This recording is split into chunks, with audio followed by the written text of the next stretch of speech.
Hey everyone, you're listening to Cinema 5000. It's me, Mallory. In this episode, this special episode, we are going to be talking about the 2025 Best Picture Oscar nominees for the Academy Awards, though this is the Seltzer edition. So, over the years, with the help of my friend Sean Patrick O'Brien, I have assigned some seltzers to the movies that are nominated for Best Picture. So I have been on Sean's podcast, The Seltzer Cast. Check it out if you haven't listened before. And given a off the top of my head idea for what seltzer is related to the movie, or maybe just something that's kind of associates with the experience of it. Regardless, just a fun thing to do. Like, let's have some fun. Let's talk about seltzer. I like seltzer. I like movies. Why not? The first movie we're going to talk about is A Complete Unknown, the Bob Dylan picture. I had a tough time with this one. But I went with kind of an obvious one if you think about the music scene these days. I went with Liquid Death, Mountain Still Water, because I go to concerts nowadays and they got a Liquid Death. And frankly, I like paying $5-6 for Liquid Death instead of getting alcohol because, number one, it keeps me hydrated, the entire point of Liquid Death, and it's it's not in a glass bottle, as they say, and it's a good drink. And if I was going down to the Newport Music Festival, heck yeah, I'd buy a Liquid Death. This was difficult. I was thinking of so many things. Like, I didn't want to do like the stereotypical New York thing, and we'll talk about New York later. But I felt this was fitting. Just like Liquid Death is like the concert beverage of choice for me, at least these days.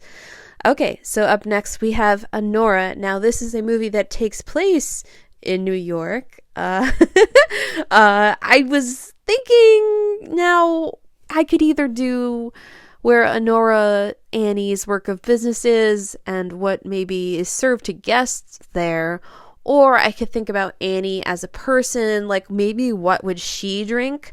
And it hit me. She'd be drinking White Claws, but White Claw now has non-alcoholic seltzer, so I'm going with that. White Claw non-alcoholic seltzer for Honora. I actually have no idea what these taste like. I'm not sure I could bring myself to buy non-alcoholic White Claws because I just drink regular seltzer all the time anyway, but I'm not saying never. I'm not saying I'll never have it. But, White Claws are the happening drink for the youths. Not to say I'm, like, not a young person. I mean, I'm not young, but yeah, it just felt right for this one. So for Conclave, the get-together at the Vatican to pick the new pope, I had a couple thoughts about this one, but this one just kind of fit. I went with San Pellegrino Aranciana Rossa, which is the blood orange sparkling beverage, which is not like a clear seltzer. It has like the juice in it, but it just fit. I was thinking, what's Italian? Yeah, San Pellegrino. Oh, but like the blood orange. I mean, I think about the robes that they're wearing and the dress, and this just kind of fit. All right, next is Dune Part 2. Also a tough one. Thank you, Timothée Chalamet. You made my job hard this time. I had to Google, like, is this something that exists? And sure enough, it is. Element sparkling water is a sparkling water with electrolytes in it, and they have a lot of different flavors. And I was thinking Dune, like sand, hydration. I think I've heard of this before, but I've never seen it in stores, and if it's got electrolytes in it, just makes sense. I wasn't going to go with like straight Gatorade, like blue Gatorade. That'd be too easy, but if I hadn't found Element as an option, I would have gone with the Glacier Freeze Gatorade. Yeah, blue stuff. All right, next is Amelia Perez. Had to go with Bedouin, the French sparkling water, just cause it's French, and it's Amelia Perez. All right, next is I'm Still Here. I thought about the imagery of this movie and how it takes place by the beach. What kinds of beverages have I sort of been familiar with over the years, like maybe just how things are marketed around the world. And I came up with Schweppes tonic water.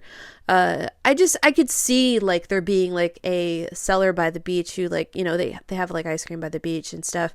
A seller just having the tonic water available, and maybe like they've got different beverages and maybe they're making drinks, and this just kind of fit like the thought of what like that old timey, not really old timey, but you know, the Schweppes marketing, the traditional marketing of like the yellow sign and then the like the color. Like if you get Schweppes tonic like in a can, like I don't know if you ever gone on a plane, that's one of those rare drinks like I'll have like on a plane is I'll just have tonic water straight, like nothing in it. It just kind of made me think of their experience living by the beach in Brazil. For Nickel Boys, this was a tough one. I didn't want to go the route of just picking orange seltzer because it takes place in Florida. I thought of something else. Like, what if these young men went to a soda jerk and actually got the chance to like have a nice beverage? Like, what would they have? Or if they were given something at the Nickel Academy, like as a treat. I feel like seltzer's outside of that picture, so I went with Coca-Cola, just classic Coca-Cola. I could see them having bottles of Coke with the old, style and enjoying that kind of beverage. For the Brutalist, also a tough one. I did Google like Pennsylvania seltzer, and I do need to mention that about hour 45 west of Doylestown, Pennsylvania, is the town of Seltzer, Pennsylvania. Yeah, it's a real place. I think the population was pretty small for Seltzer, Pennsylvania, but if you want to move to Seltzer, Pennsylvania, you got the option, or check it out, whatever. But I went with Saratoga sparkling water on this one. I just think about New York and the fact that at the beginning of the film was like the experience of an immigrant coming to New York City, and then how do they, get to where they're going from there.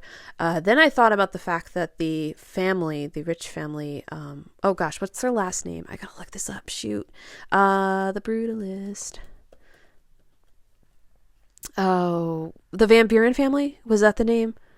Yeah, I think that's it. So, the Van Burens, they would have been drinking out of these blue bottles for sure. Like, obviously poured into a glass, not straight from the bottle. I could just see it happening.